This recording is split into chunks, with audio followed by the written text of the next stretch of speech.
किसी वजह से दुनिया के बहुत सारे लोग मारे गए हैं और जो लोग बचे हुए हैं अब वो लोग सर्वाइवर बन चुके हैं जो कि अपनी जरूरतों को पूरा करने के लिए किसी भी हद तक जा सकते हैं। अब इस घटना को 25 साल हो चुके हैं और हम मूवी के मेन कैरेक्टर एना को देखते हैं जो एक शॉप में कुछ मेडिसिन को ढूंढ रही होती है। तभी उसे एहसास होता है कि उसके अलावा यहाँ पर कोई और भी है, जिसके बाद वो अपने भाई डेविड के पास जाती है और तभी उन्हें वहाँ पर एक मास्क पहना हुआ आदमी दिखता है। जिसके बाद डेविड और एना वहाँ से भागने लगते हैं और भागते भागते डेविड जो है वह गिर जाता है और उसे चोट लग जाती है। जिसके बाद डेविड एना को गन देता है और उसे अपनी मॉम के पास जाने के लिए कहता है क्योंकि डेविड अब चलने की हालत में नहीं होता है। अब एना वहाँ से भाग जाती है और डेविड के पीछे वही आदमी आ जाता है। अब इधर गन लेकर एना अपनी मॉम के पास पहुँचती है। एना की मॉम बहुत ही बीमार होती है और एना उनके लिए ही मेडिसिन ढूंढने गई थी। अब एना की मॉम डेविड के बारे में उससे पूछती है तो एना कहती है कि डेविड शाम तक घर आ जाएगा। एना एक फोटो अपनी मॉम को दिखाती है जो कैलिफोर्निया बीच का होता है और एना और डेविड का जन्म वायरल पेंडेमिक के बाद उसी जंगल में हुआ था जहाँ वो लोग रहते हैं। उनकी मॉम चाहती है कि उनके बच्चे बीच और समुद्र को देखें। अब इसके बाद एना जब वापस डेविड के पास जाती है तो उसे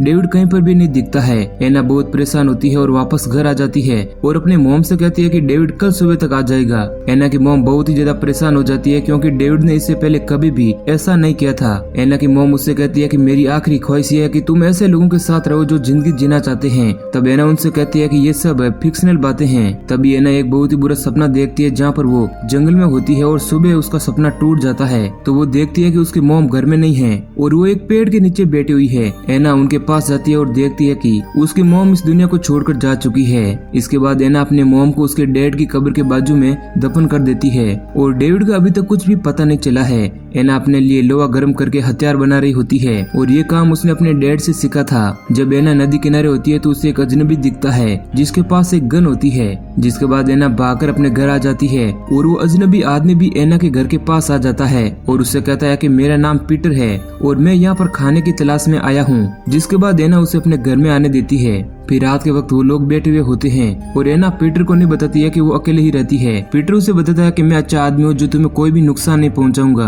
तब एना उससे कहता है कि उसकी मॉम भी ऐसे ही बातें किया करती थी। तब पीटर समझ जाता है कि एना की मॉम इस दुनिया में नहीं है। पीटर एना से कहता है कि तुम मेरे साथ हमारे लोगों के पास चलो क्योंकि हमारे लोगों में तुम्हारी जरूरत है और तुम्हें मेटल का काम भी आता है। तब एना कहती है कि मुझे तुम्हारे साथ नहीं चलना है। अब जब पीटर अगली सुबह जा रहा होता है तो एना से गुजारिश करता है कि वो उसकी मॉम की कब्र के पास उसे ले जाए। जिसके बाद पीटर वहाँ जाकर उसकी मॉम के लिए प्रे करता है और वो वहाँ से चला जाता है। इधर एना घर में बैठकर सोचती है कि उसने एक गलत फैसला ले लिया है और अगली सुबह एना के गेट पर एक फूल लगा हुआ होता है और वो समझ जाता है कि वो फूल पीटर ने ही लगाया है और वो उसके पास जाती है। जिसके बाद वो पीटर के लोगों के साथ रहने का फैसला कर लेती है और जब वो सफर कर रहे होते हैं तो उन्हें कुछ बहुत ही खतरनाक लोग दिखते हैं। एना का पहली बार उनसे सामना होता है। अब रात के वक्त पीटर एना से कहता है कि जब वायरल पेंडेमिक आया तो वो 8 साल का था और फिर एना उसके साथ अपने अतीत की बातें शेयर करती है और वो कहती है कि उसके डैड इन्फेक्टेड हो गए थे और हम पर अटैक कर रहे थे। तब उसकी मॉम ने उसके डैड को मार दिया और फिर अगली सुबह वो लोग आगे बढ़ते हैं जहाँ पर पीटर का पैर एक ट्रैप में आ जाता है जहाँ पर एना को लगता है कि ये काम उन्हीं खतरनाक लोगों का है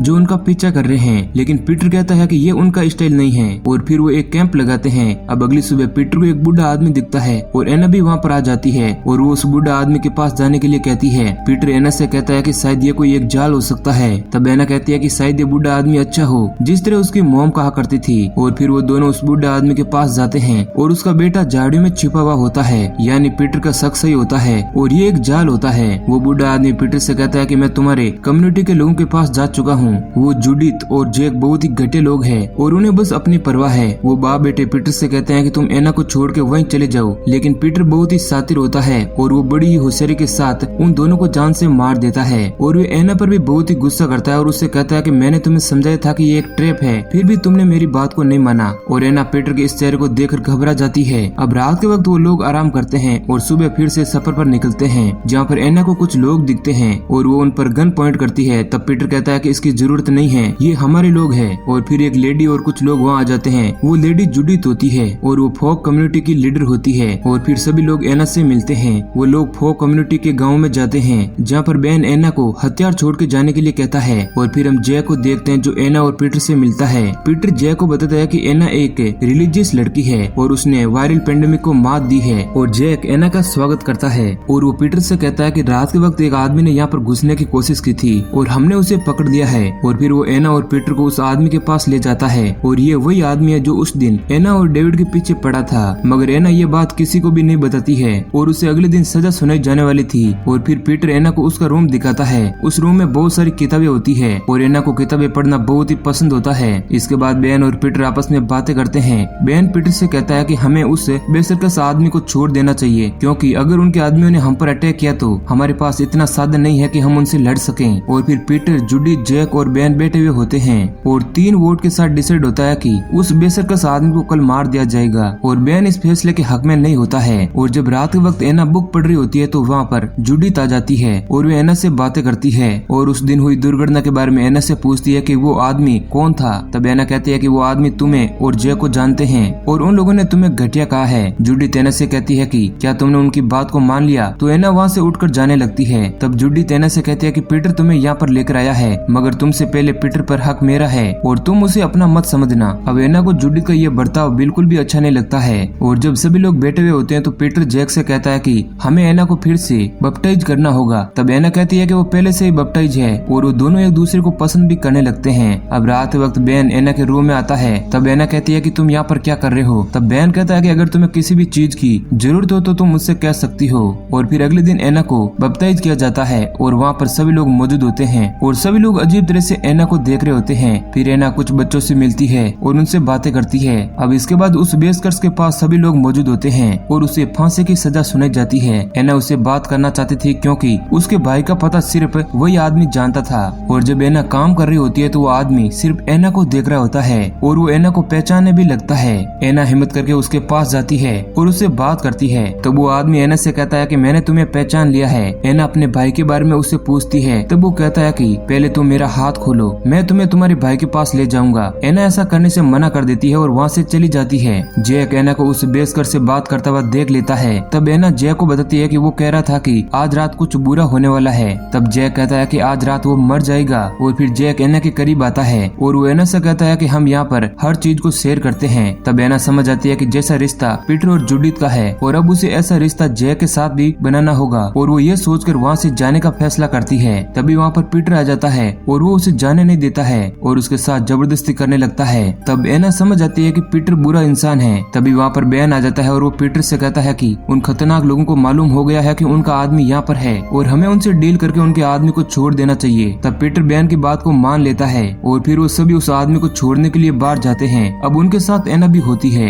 जब वो लोग आगे बढ़ते हैं तो उन खतरनाक लोगों का झुंड उन पर अटैक कर देता है। तब मौका पाकर एना वहाँ से भाग जाती है और एक आदमी एना पर अटैक कर देता है और वो आदमी कोई और नहीं बल्कि डेविड होता है और उसने उन खतरनाक लोगों के ग्रुप को ज्वाइन कर लिया था। डेविड एना को उन बेसकस लोगों से बचाने के लिए उसके सिर पर मारकर उसे बेहोश कर देता है। और रात के वक्त जब एना की आंख खुलती है तो वो देखती है कि बेसकस बेन को जान से मार देते हैं। और फिर वे लोग डेविड को बहुत ही पीटते हैं क्योंकि डेविड ने एना की भागने में मदद की थी। और तभी एना एक बेसकस पर गन पॉइंट कर देती है। डेविड एना से गन छीन कर उस पर ही पॉइंट कर देता है और कहता है कि मैं इन्हीं लोगों से बिलोंग करता हूँ। और फिर डेविड बड़ी होशियारी से उस बेसकस को मार देता है और उसे वहाँ से जाने के लिए कहता है क्योंकि अब वो उसके साथ नहीं आ सकता। तभी जंगल में एना को पीटर मिलता है और वो अपने कम्युनिटी को जलता हुआ देखकर बहुत ही परेशान होता है और वो एना के साथ जबरदस्ती करता है और गलती से गन चल जाती है जिसमें पीटर की मौत हो जाती है। और फिर एना उस कम्युनिटी में जाती है जहाँ पर जय को क्रॉस पर लटकाया गया था और जूडी तभी भी जिंदा होती है और वो दोनों जय को क्रॉस से उतारते हैं जहाँ पर जूडिथ को अपनी गलती का एहसास हो जाता है।